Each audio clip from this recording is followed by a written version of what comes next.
Gangguan atau yang penyakit yang sering muncul ketika masa kebuntingan, yang pertama abortus atau keguguran.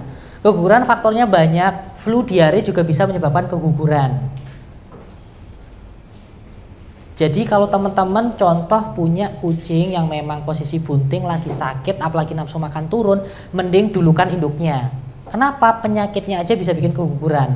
Jadi mending diobati daripada nanti dua-duanya malah ngedrop.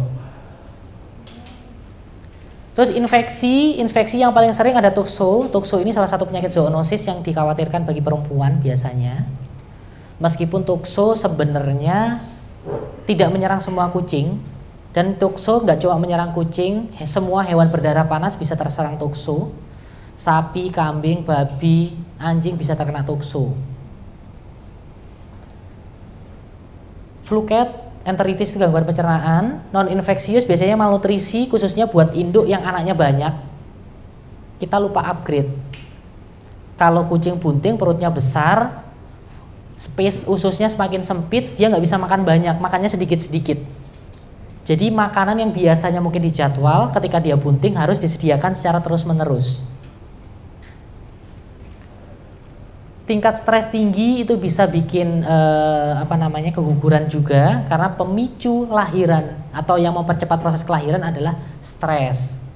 Makanya kenapa kalau tahun baru tuh kalau banyak kembang api, kadang beberapa kucing ada yang keguguran, bahkan ada yang kadang meninggal karena serangan jantung. Jadi stres memicu mempercepat proses kelahiran. Hipokalsemi tadi sempat disinggung, kekurangan kalsium. Endometritis atau piometra, infeksi pada rahim, paling sering penyebabnya apa? Ketika masa kawin, masa birahi, saluran peranakan kan kebuka. Hati-hati untuk kucing-kucing yang hobinya tidurnya di litter box. Kan banyak kuman, takutnya masuk dari situ. Atau ketika dia habis lahiran, itu juga bisa terkena piometra atau endometritis. Masih ada darah nifas, kadang kan sehari 2 hari keluar tuh. Kita harus rutin bersihin, jangan takut untuk memandikan, khususnya area belakang. Kadang kita khawatir habis lahiran jangan dimandiin dulu, takut stres, malah harus dibersihkan.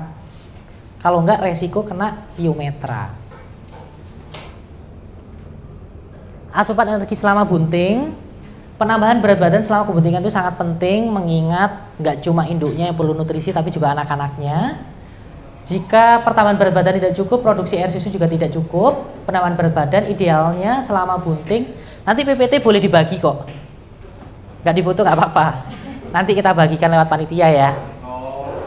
Penambahan berat badan idealnya sekitar 40% dari berat badan sebelum bunting. Awas jangan sampai obesitas, jadi nggak boleh lebih dari 45%. Jadi sebelum pas pengawinan ditimbang, pas bunting nanti ditimbang, jadi kita tahu pakannya kurang apa enggak. Pada periode akhir kebuntingan akan terjadi penurunan nafsu makan karena perut semakin terisi penuh, jadi dia makannya sedikit-sedikit. Terus semisal nafsu makannya turun, teman-teman perlu ngasih produk pakan yang kandungan lemaknya lebih tinggi. Ada di Mother and Baby, Kitten atau Recovery. Pertambahan berat badan pada kucing akan berjalan linear, sedangkan pada anjing akan terlihat signifikan pada hari ke-40. Karena pada anjing di sepertiga kebuntingan awal ukuran janinnya kecil. Partus atau lahiran, idealnya harus memiliki tempat yang untuk melahirkan. Suhu ruangan setidaknya 22 derajat Celcius untuk induk. Tapi ketika anaknya sudah lahir, anaknya perlu lingkungan yang hangat, idealnya 24-28. Tapi ada beberapa teori kadang menyatakan sampai 32, tergantung dari jenis kucing. Karena ada kucing yang daerah dingin, ada kucing yang daerah panas. Kitten perlu lingkungan hangat, jadi jangan di ruangan ber-AC. Kalau sudah lebih dari 2 bulan, oke, di ruangan ber-AC. Karena dia perlu lingkungan yang hangat untuk membantu pembentukan sel tubuh atau organ tubuh yang belum optimal ketika masa kebuntingan. Yang kedua untuk membantu proses pembentukan sistem imun, itu perlu lingkungan hangat. Lampu infrared boleh diberikan untuk menjaga lingkungan agar tetap hangat. Infrared atau lampu solar boleh, atau lampu yang buat ayam itu juga boleh. Tanda-tanda akan melahirkan secara umum tampak gelisah dan menunjukkan perilaku aneh.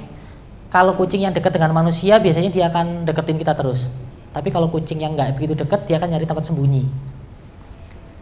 Over grooming khususnya area kelamin dan perut, tapi hati-hati jika over grooming terjadi pada jantan, khususnya pada area dekat kelamin. Tanda-tanda kucing terkena FUS, batu ginjal.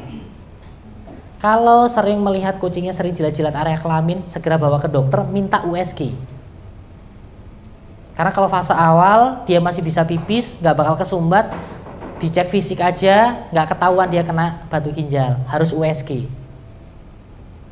Dia tanda awal jilat-jilat area kelamin, habis itu sering bolak-balik litter box atau kadang netes-netes doang pipisnya, atau mau pipis nggak keluar-keluar. Mencakar-cakar atau menempati kotak lahiran yang telah disediakan, keluar cairan dari kelamin, warna tergantung fase lahiran, kadang kuning, kadang kehijauan, kadang dikiranya nanah padahal bukan nanah.